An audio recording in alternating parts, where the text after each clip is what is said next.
Sud Radio, les vraies voix qui font bouger la France, 19h-20h, les vraies voix qui font rouler la France. Et on est ravis de vous retrouver pour les vraies voix qui font rouler la France. Au sommaire de cette émission, un fleuron de l'industrie française. Ligier dévoile le Maïli, sa première voiture sans permis 100% électrique. Le leader européen des voitures sans permis se lance dans la course aux véhicules électriques disponibles depuis quelques jours. La Maïli, son premier modèle à batterie, se distingue de la concurrence par son positionnement plutôt haut de gamme et son autonomie. Et en plus, elle est fabriquée en France. François Ligier, président directeur général de Ligier Group, sera avec nous pour en parler. Mobilian se renforce dans les métiers du cycle. Le syndicat des métiers de la distribution et des services de l'automobile souhaite accompagner le développement du vélo et défendre toutes les professions et entreprises du secteur. Pour en parler, Xavier Domenac, vice-président de la filière vélo de Mobilian, sera en notre compagnie. Et puis le prix du carburant, pourquoi ça baisse ?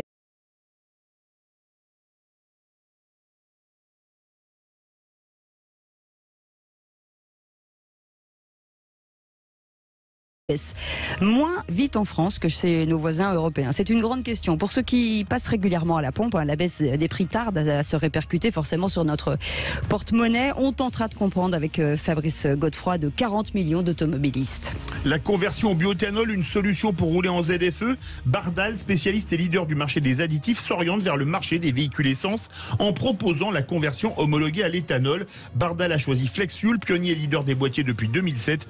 Nos invités, Jérôme Loubert, directeur du développement FlexFuel, et Gilles Rigaud, directeur d'activité Bardal France, seront avec nous. On vous souhaite la bienvenue. C'est les vraies voix qui font rouler la France. Les vraies voix Sud Radio. Et on vous le disait en préambule, Ligier est le leader européen des voitures sans permis. Mais c'est avant tout une histoire d'homme, celle de Guy Ligier, qui était celle d'une entreprise à succès devenue une histoire de famille. Et avec nous pour en parler, François Ligier. Bonsoir, merci d'être avec nous. Vous êtes président directeur général chez Ligier Group. Et avant d'évoquer justement cette nouvelle Maïli, la première voiture sans permis 100% électrique de Ligier, revenons un petit peu sur l'histoire de la marque. On est en 1936. Guy Ligier, pilote de moto émérite et pilote de Formule 1, décide de se fabriquer finalement une voiture. Guy Ligier, avec beaucoup de courage et de passion, veut transmettre sa passion. Il est encore pilote officiel pour Ford et puis il se dit qu'il veut passer à l'étape suivante et créer sa propre voiture. Et ça, c'était en 76 et il crée sa première voiture de Formule 1 qui est la Ligier JS5. Et avant ça, la JS1 qui, elle, née en 69, qui est la première Ligier de route officielle. Ce qu'il y a d'incroyable, c'est qu'aujourd'hui, Ligier, c'est des voiturettes, mais il y avait quand même un modèle extraordinaire, la JS2, qui était une vraie voiture de sport qui concurrençait Porsche et Ferrari. Et voilà, Guy Ligier, dans les années 70, a pour ambition de faire une voiture de route avec un moteur V6 Maserati, un moteur puissant, un véhicule spectaculaire qui avait une tenue de route exceptionnelle. Alors malheureusement, il lance ce véhicule en pleine crise pétrolière et c'est un échec commercial. Oui. C'est un succès d'estime, un véhicule qui occupe toujours quelques passionnés. Une vingtaine de ces véhicules roulent toujours aujourd'hui et c'est super. Et c'est un visionnaire puisqu'en 1980, c'est la première voiture, je crois que c'est 1980, la première voiture finalement sans permis et ça cartonne. Voilà, Guy Ligier, dans les années 70, transforme son usine, organise une nouvelle production avec l'arrivée d'une opportunité, une nouvelle loi qui dit qu'on peut prendre 4 roues, un volant sur une mobilette, sans permis. Et ça fera une voiture sans permis. Et donc Guy Ligier se jette avec beaucoup d'ambition dans cette aventure-là et en fait un succès immédiat. 80, la première Ligier sans permis qui s'appelle JS4, et puis c'est une longue histoire qui s'inscrit après cela. On rappelle JS, ce que ça veut dire, forcément c'est un hommage finalement, JS. JS, vous avez raison de le rappeler, JS c'est un hommage à un homme qui s'appelait Joe Schlesser, qui était le meilleur ami de Guy. Ils étaient pilotes ensemble, ils compétaient tous les week-ends ensemble sur les compétitions de Formule 1. Et puis Joe Schlesser, ensemble, ils se promettent de créer leur écurie. Joe décède et Guy crée l'écurie puis les voitures en l'honneur de Joe Schlesser. Mais comment, quand on fait de la Formule 1, on peut avoir l'idée de la voiture sans permis? Vous avez peut-être une histoire de famille à nous raconter pour nous dire comment ça s'est passé. Alors pas comment ça a cogité dans le cerveau de votre grand-père? Guy, c'est un entrepreneur avant tout. Il est prêt à pousser n'importe quel mur pour trouver des idées. Et donc, parmi ces murs qui poussent, voilà, cette opportunité d'une mobilité pour tous, d'une mobilité différente, et qui d'ailleurs n'a pas changé aujourd'hui. C'est toujours le point commun de tous nos clients, que d'être capable d'être libre, autonome, indépendant, malgré le fait qu'il n'ait pas le permis de conduire. Mais sur plein de sujets, parce que c'est le premier à instaurer finalement la ceinture de sécurité. Ouais. Voilà, c'est le premier aussi à la formation à la conduite. Donc il avait déjà anticipé des choses qui aujourd'hui nous sont devenues obligatoires. Complètement standard. Voilà, anticiper l'usage du véhicule, accompagner le client face à l'usage du véhicule. Un client qui certes n'a pas le permis, mais qui a un devoir de formation et qui doit être apte à se présenter face à la route. Aujourd'hui, voilà, 2023, l'industrie des transports ne peut pas forcément échapper à la transition énergétique et électrique, surtout sur le marché de la voiture sans permis. Et il fallait forcément que Ligier s'engage aussi sur ce terrain-là. Et est née la dernière petite Maïli qui vient d'arriver au mois de mai, puisqu'elle est toute là. Elle débarque depuis le 1er mai. C'est une réflexion de longtemps, c'est-à-dire qu'il vous a fallu du temps justement pour créer ce petit bijou, parce qu'elle est vraiment mignonne. Merci. Maïli est effectivement un nouveau véhicule qui est tout juste présenté. Il est commandable sur notre site internet dès aujourd'hui. Eh bien, cette Maïli, c'est un travail d'accomplissement porté par l'ensemble des collaborateurs de l'entreprise. Un véhicule qui a été conçu pour être finalement dans l'univers de prix que connaît notre client.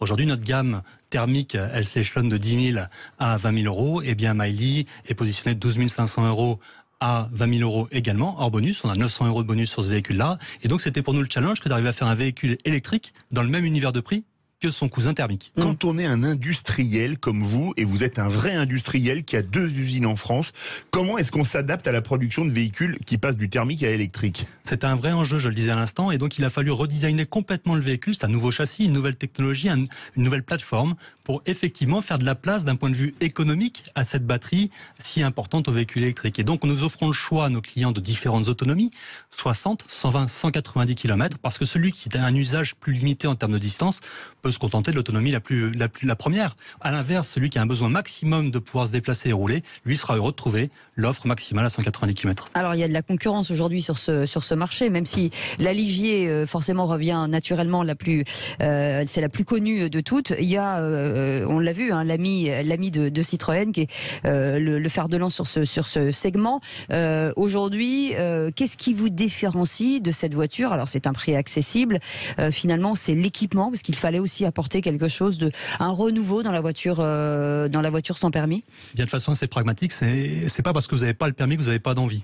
Pas envie d'équipement, pas envie de besoin, pas envie de customisation. Et donc, l'enjeu pour nous, Ligier, c'est d'arriver à offrir à notre client le véhicule qu'il cherche. Et donc, beaucoup de possibilités de personnalisation, des choix de couleurs, des équipements différents, de la climatisation, direction assistée, siège chauffant. On peut trouver comme ça une pléthore d'équipements dans le véhicule qui sont ceux attendus par le client. Android Auto, Apple CarPlay. Je ne vais pas faire la liste à l'infini, mais l'idée là, c'est qu'effectivement, on a un concurrent qui a choisi de faire un véhicule le plus économique possible, et c'est très bien fait, c'est fait avec beaucoup d'intelligence et beaucoup de succès, mais c'est un véhicule qui reste très basique dans ses équipements et dans son approche. Et à l'inverse, sur nos véhicules, c'est la personnalisation et la customisation. Cécile a parlé de l'ami de Citroën. Vous avez 2 marques, Ligier et Microcar. Qu'est-ce qui les différencie? Ligier et Microcar sont nos 2 marques historiques. Alors Ligier, on en a parlé un petit peu par le passé de l'entreprise. Microcar, c'est une entreprise qu'on a rachetée en 2008. Et bien aujourd'hui, ces 2 marques ont chacune leur clientèle. Microcar, c'est le véhicule plutôt pragmatique, efficace. Il est simple à vivre, il a un grand coffre, il est facile à utiliser. Là où Ligier, c'est plutôt l'émotion, le confort, la facilité d'équipement, les usages différents. Ce qui est étonnant, c'est que la voiture sans permis, avant, c'était monsieur et madame tout le monde qui avait perdu son permis, soyons clairs. Et c'était la seule solution d'aller chercher son pain quand on habitait en campagne. Voilà. Et aujourd'hui, elle a une vraie utilité. Ça peut être une première voiture, en fait. Ce véhicule-là, il a différents usages et différents clients. Il a une clientèle qui est plutôt âgée, plutôt en milieu rural, qui n'a pas le permis de conduire parce qu'elle ne l'a jamais eu et qui a besoin de se déplacer. Elle l'a perdu encore. Indépendante et d'être libre. On a une clientèle, à l'inverse, qui est beaucoup plus jeune, qui dès 14 ans, soit par le parent, soit par l'adolescent, va s'intéresser à notre produit parce qu'il apporte la liberté, il apporte l'autonomie et il permet pour un jeune d'être complètement indépendant, d'aller au sport, d'aller à l'école, d'être avec les copains, sans être courir après son parent pour se déplacer. Avant d'aller plus loin, je rappelle que Jean-Luc Moreau, samedi à 11h30, on en parle sur Sud Radio, parle de cet essai de la Maïli. Je vous conseille de l'écouter. Alors une question pour les béotiens. On peut conduire un véhicule sans permis, évidemment quand on n'a plus le permis, mais est-ce qu'il faut déjà, 1, avoir le code de la route, obligatoirement, et 2, à partir de quel âge peut-on les conduire? Parce que les auditeurs disent, tiens, mais est-ce que, par exemple, moi je peux en avoir une parce que j'ai pas le code de la route? Alors c'est un peu technique, la réglementation est très claire. Si vous êtes né avant 1988, vous n'avez besoin de rien du tout. Si vous êtes né après 88, il vous faut le permis AM. Ce permis AM se passe auprès d'une auto-école. Il s'agit de 8 heures d'apprentissage à l'auto-école. Une fois que vous avez accompli vos 8 heures d'apprentissage, eh bien vous êtes détenteur de ce permis AM qui vous permet, dès 14 ans en France, de conduire ce véhicule. 14 ans 14 ans, exactement comme un scooter. 14 ans. C'est loin pour vous, 14 ans, je sais. C'est très très loin. Sur l'autonomie, parce que ça aussi, le problème de l'électrification, même si là on entend dire que finalement il y a des bornes électriques un peu partout en France et que le niveau des bornes a largement augmenté, forcément l'autonomie, choix important. Je vois, si je ne m'abuse, qu'il y a 2 choix de batterie sur cette voiture. Alors sur ce véhicule, nous offrons 3 choix de batteries voilà, différents. 3. Mais ça, vous venez de l'inventer, c'était pas le cas.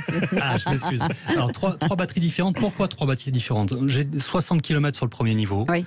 130 km sur le deuxième niveau et 190 km sur le troisième niveau. 3 choix de batterie parce que nos clients sont différents. Certains ont un besoin de proximité immédiate et donc 60 km leur suffisent.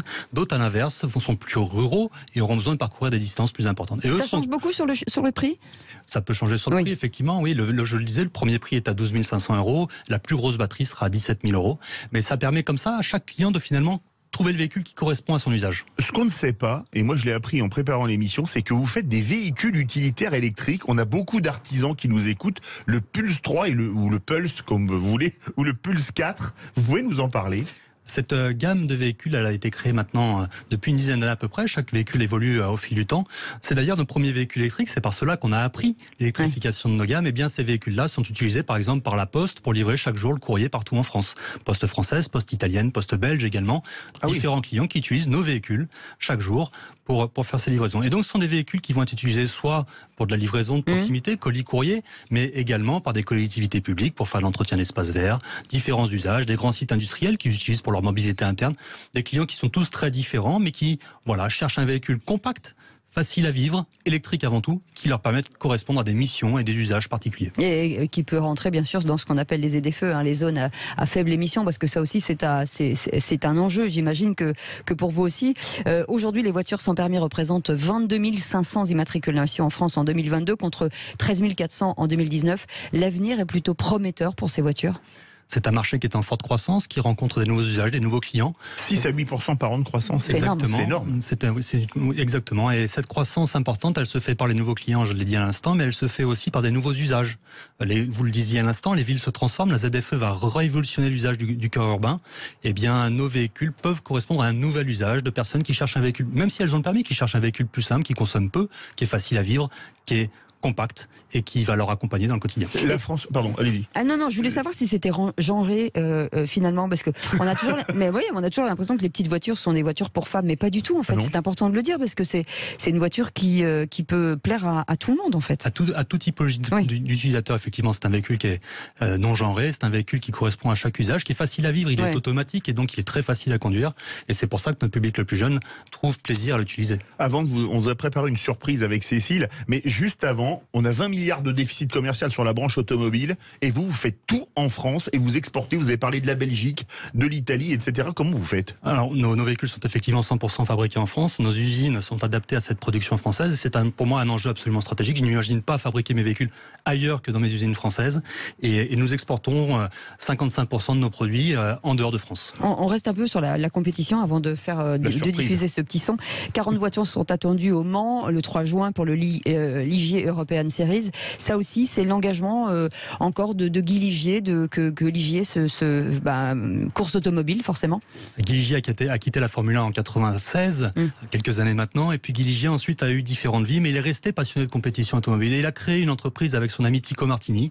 Cette entreprise a été reprise avec beaucoup d'ambition par Jacques Nicolet, qui continue de porter la marque Ligier en compétition. Et effectivement, ces Ligier JSP2, JSP3, JSP4 sont aujourd'hui reconnus par les compétiteurs et par tous les circuits comme étant un des véhicules les meilleurs dans son secteur. Et voilà la surprise qu'on vous a préparée. Écoutez ceci. Voilà Pironi qui remporte le Grand Prix de Belgique.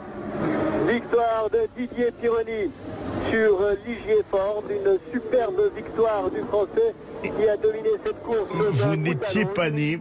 Est-ce que vous reconnaissez l'année et pourquoi on vous l'a diffusé? C'est une très bonne question.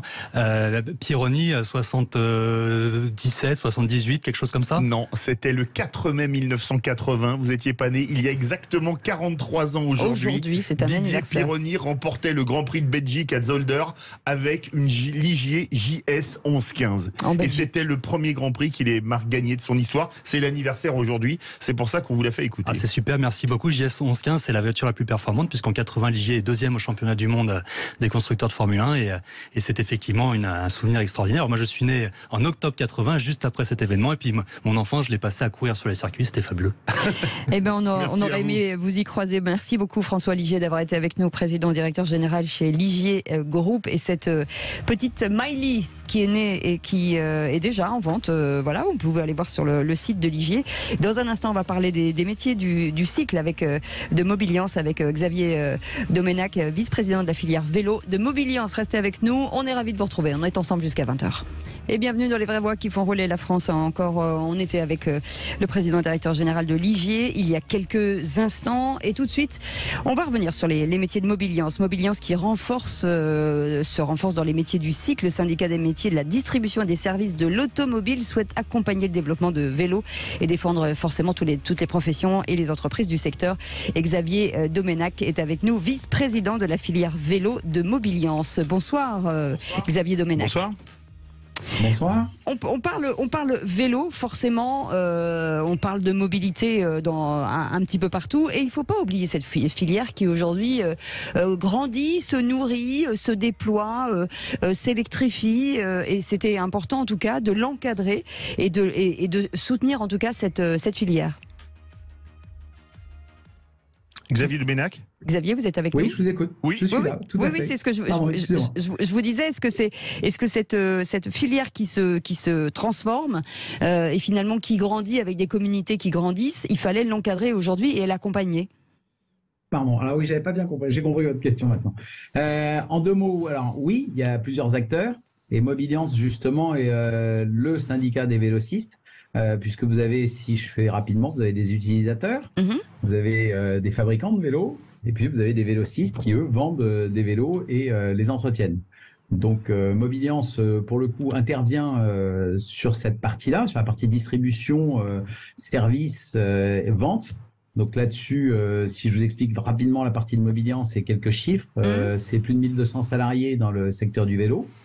C'est 17 organismes de formation qui sont pilotés par la NFA ou par l'INCM, qui est l'Institut national du cycle et du motocycle, qui lui forme plus de 750 personnes, enfin mécaniciens et vendeurs par an, dont à peu près un peu moins de 200 demandeurs d'emploi. Il y a beaucoup de reconversions dans ce secteur-là.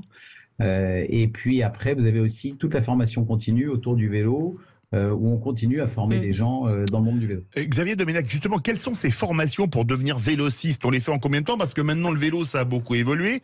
Il y a la bonne vieille petite reine, mais maintenant, il y a les vélos électriques qui ont des batteries, etc. Racontez-nous. Alors, je souris, cette question me fait toujours sourire.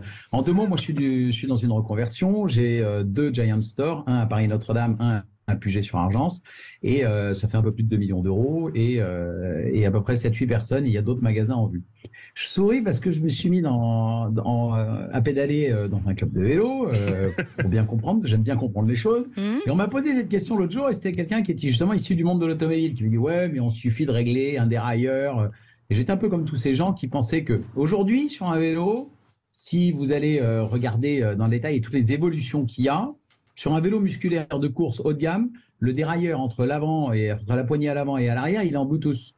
Donc votre mécano, il doit savoir faire de l'électronique, du Bluetooth, le dérailleur est électrique, vous avez de la fibre de carbone, et vous devez savoir aussi régler le dérailleur, et vous le réglez avec votre smartphone, vous prenez ça, et puis vous réglez votre dérailleur pour régler ça. Donc aujourd'hui, un mécanicien, pour répondre à votre question, je parle de la partie mécanique, il y en a qui vont se former en 3 mois. À l'INCM, il y a aussi une formation qui est longue, c'est 1 an.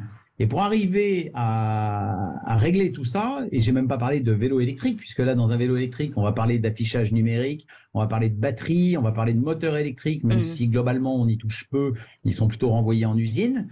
Donc, il y a aussi toute cette composante-là. Si vous regardez dans le monde de l'automobile, vous allez avoir un mécanicien qui saura faire la mécanique, vous allez avoir un électricien, vous allez avoir un électronicien. Un mécanicien vélo, aujourd'hui, doit savoir faire tout ça. Donc, ça prend un certain temps. Les formations vont des plus courtes de 1 mois, mais ça, c'est vraiment... et 3 mois, c'est le minimum, et ça va jusqu'à 1 an en alternance. D'accord. Donc, vous êtes en train de nous dire que c'est un métier d'avenir, quand même. Oui, on recrute, on cherche du monde, et c'est un métier où on a besoin de se former aussi. Les anciens les mécanos se forment, eux, aujourd'hui, aux nouvelles technologies du vélo et apprennent. Et puis, il y a tous ceux qui sont issus. L'autre jour, j'étais à l'INCM de Nantes.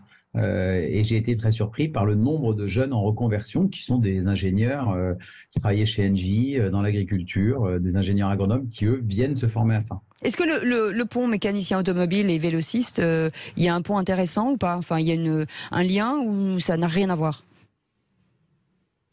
La logique de la recherche de panne, tout ça, mais après, il faudra quand même un petit affectio, je vais dire, sociétatif sur le vélo de la part du mécanicien.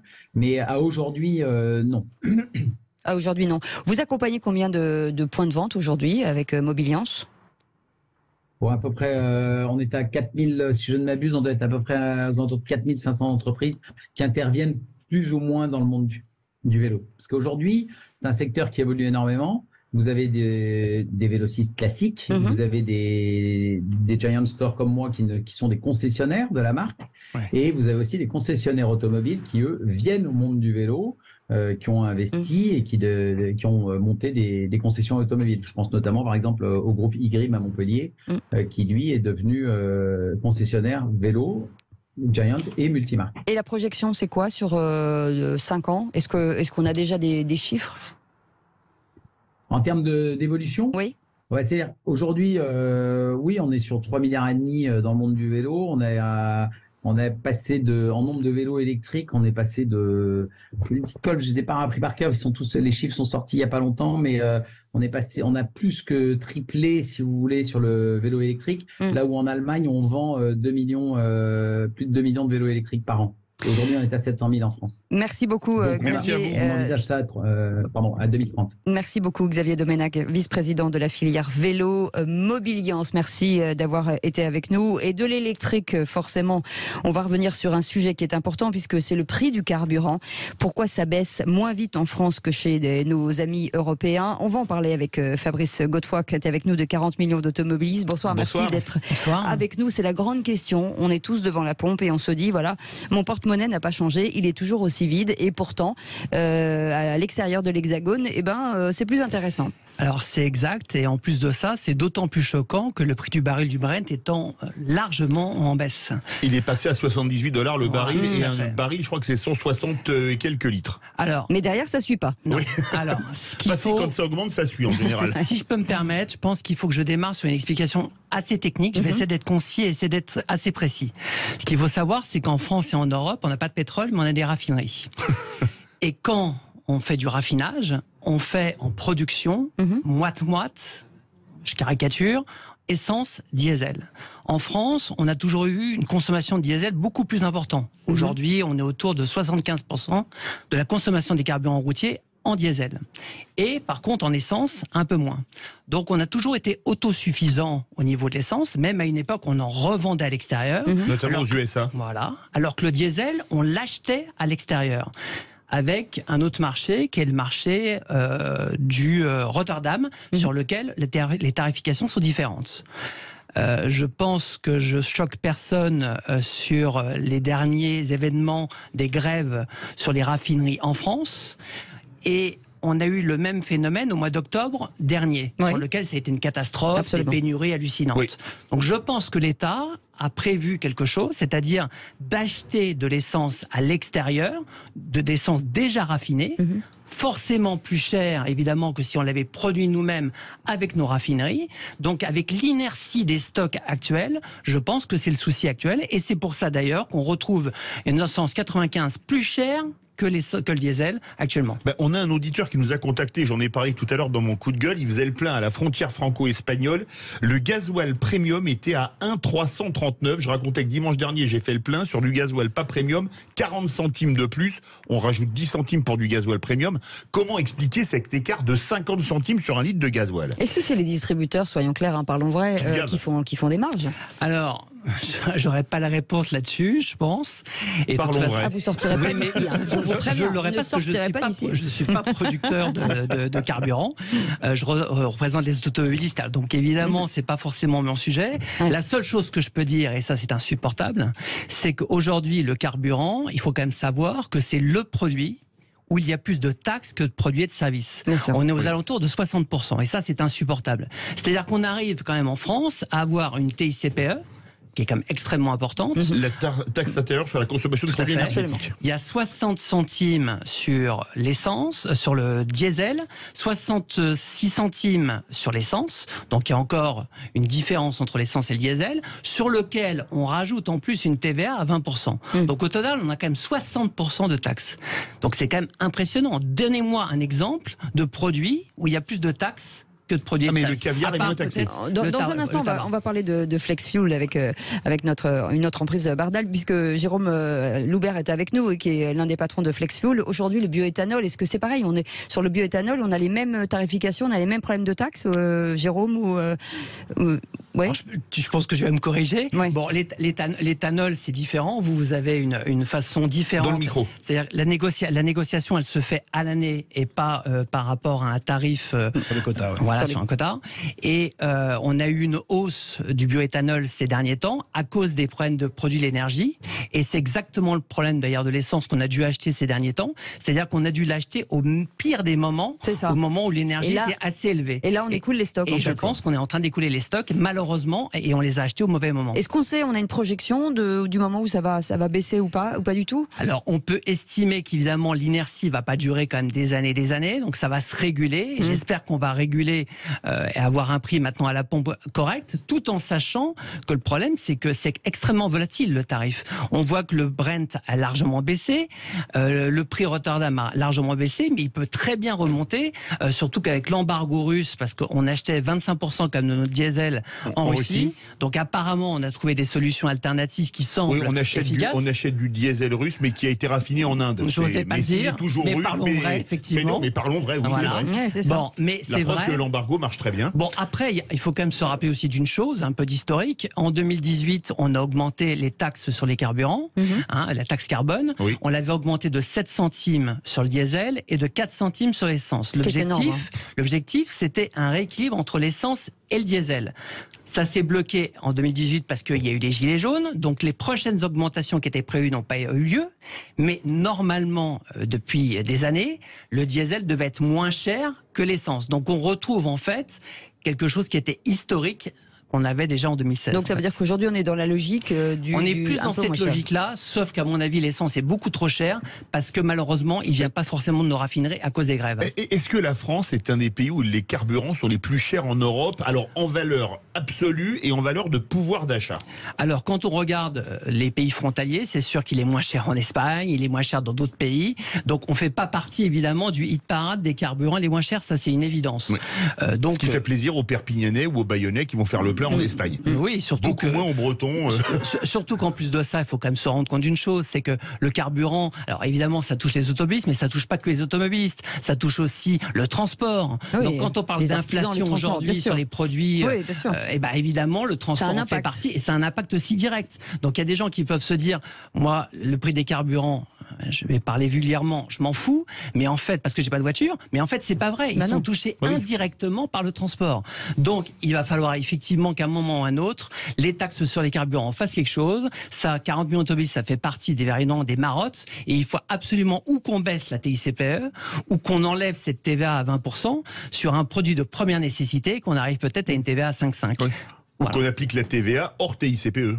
Et voilà, en tout cas qu'on la cumule pas. Cumuler des taxes sur une taxe, c'est quand même quoi qu'il arrive, frappant. Il faudrait qu'il se passe quelque chose. Merci beaucoup Fabrice Godefroy d'avoir été avec nous, de 40 millions d'automobilistes. Vous restez avec nous. Dans quelques instants, on va vous parler d'une association, d'un mariage finalement, la conversion au bioéthanol, une solution pour rouler en ZFE. Et ben Bardal, spécialiste du leader du marché des additifs, s'oriente sur le marché des véhicules à essence en proposant la conversion homologuée à l'éthanol. Et c'est avec nos amis de FlexFuel.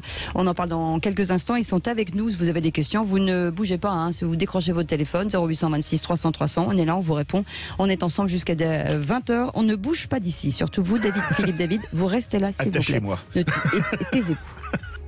On vous souhaite la bienvenue, les vraies voix qui font rouler la France. On vous parle de l'actualité de l'automobile, des sorties, de l'essence, des pénuries, des aides-feux, tous les sujets qui vous concernent parce que vous êtes obligé de, pour la plupart, utiliser votre voiture et on va vous donner des conseils, bien entendu, et on vous présente à chaque fois des entreprises qui pourraient vous intéresser. Et on va revenir sur Bardal, par exemple, le fabricant historique d'additifs présent sur le marché d'automobile depuis 1954, qui se diversifie via son propre réseau de distribution vers une prestation assez vertueuse.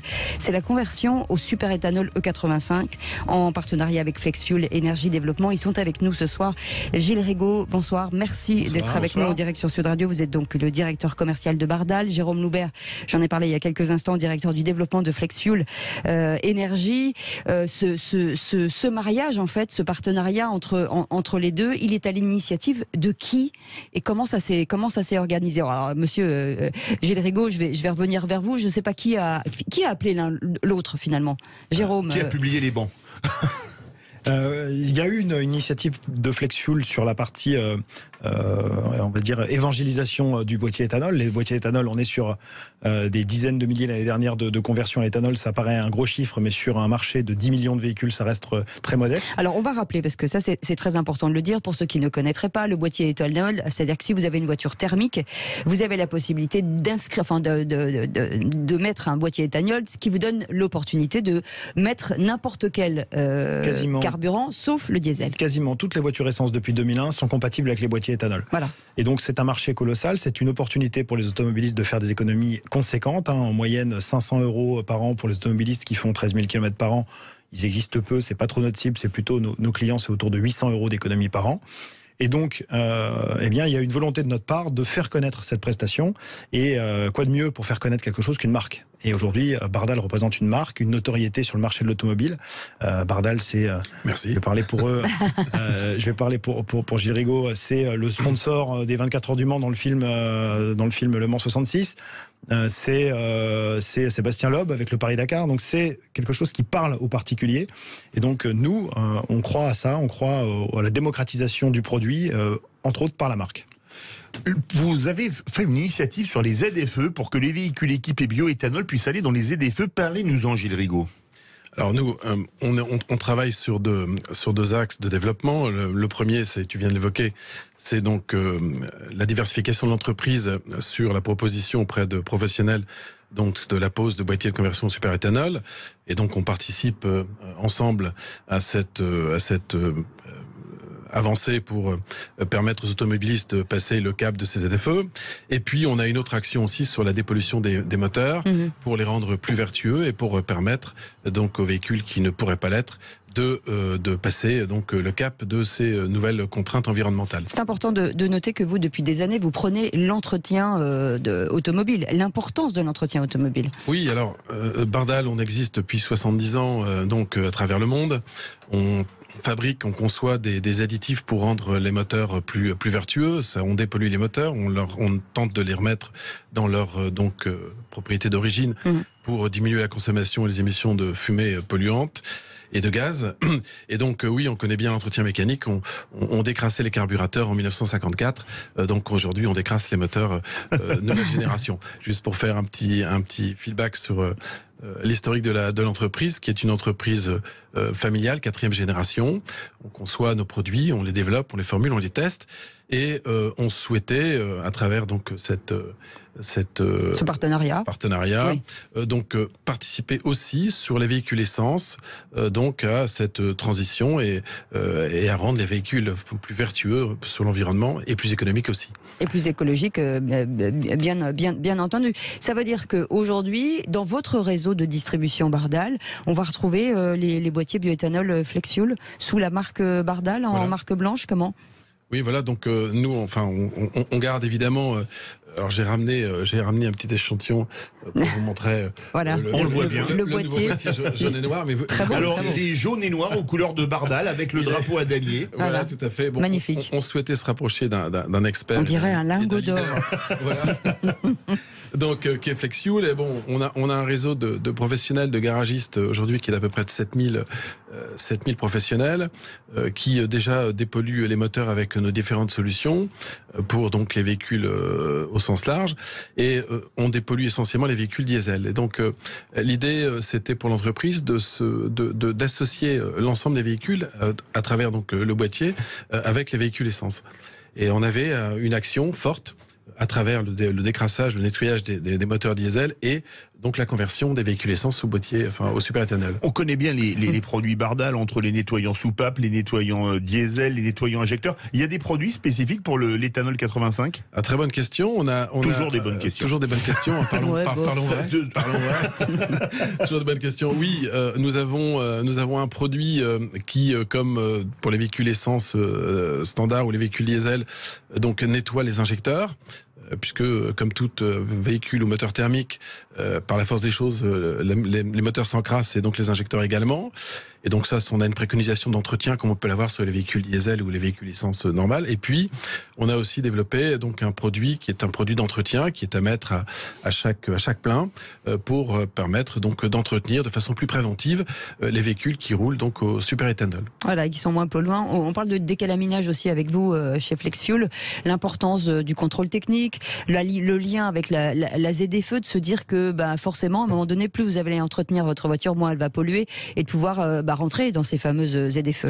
C'est indispensable. J'entendais l'autre jour Fabrice Godefroy dire que les gens ont acheté des voitures et n'ont pas eu l'information que leur carte grise avait une date de péremption. Ce qui est vrai. Je pense que c'est très vrai. Aujourd'hui, quand quelqu'un a mis 20 000 euros dans une voiture, 30 000 parfois, et se voit refuser bientôt l'entrée dans les grandes agglomérations, on ne parle pas que des centres-villes, on parle des grandes agglomérations étendues, les CHU, les centres commerciaux, donc des difficultés importantes.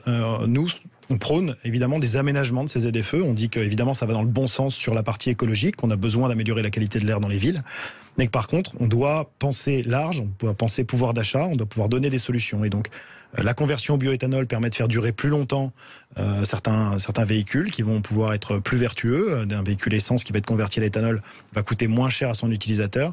Et puis le décalaminage hydrogène va pouvoir aussi faire durer la fiabilité des moteurs diesel ou essence d'ailleurs. Et donc tout ça, ça va dans le même sens pour pouvoir offrir des solutions écologiques. Une vraie transition en fait. Mais économiques. Et donc ça, c'est la transition des véhicules. Les véhicules thermiques qui sont aujourd'hui une réalité, c'est la grande immense majorité du parc et on ne va pas les jeter à la poubelle parce que ça serait très polluant. Il faut donc les faire transiter vers quelque chose de plus vertueux. Et c'est ce que nous proposons chez FlexFuel. Et c'est en tout cas l'intérêt de ce partenariat. Et on rappelle que le bioéthanol c'est français. C'est français, fabriqué en France par notre belle filière agricole qui produit de belles betteraves, du blé, mais également les résidus du marc, du raisin, la filière vigneronne. Donc c'est un carburant éco-responsable, c'est un biocarburant et qui est potentiellement dans les années à venir neutre en carbone. Donc il faut aussi penser à ça. Les e-fuels sont cités pour être neutres en carbone. Le bioéthanol est dans cette même dynamique et donc sera très probablement aussi concerné par les aménagements du zéro thermique hypothétique de 2035. On pourra rouler avec les carburants neutres en carbone. Merci beaucoup en tout cas Jérôme Loubert d'avoir été avec nous de FlexFuel. Merci beaucoup Gilles Rigaud, directeur commercial de Bardal. On souhaite une longue vie à ce mariage Bardal-FlexFuel. J'ai pas la bague encore. Donnez-la moi je la prendrai. Vous restez avec nous dans un instant, notre ami Yvan Cujus. Yvan Cujus qui reçoit le concert hommage à Georges Moustaki. C'était hier soir à l'Olympia. Et ça va chanter le Métèque, Nous avons toute la vie, etc. Merci beaucoup à Jean-Marie Bordry d'avoir préparé cette émission. Merci à nos équipes. Merci beaucoup qu'on embrasse et qui nous soutiennent et qui nous supportent surtout tous les jours. On vous retrouve demain à 17h dans Les Vraies Voix. Salut, passez une bonne soirée.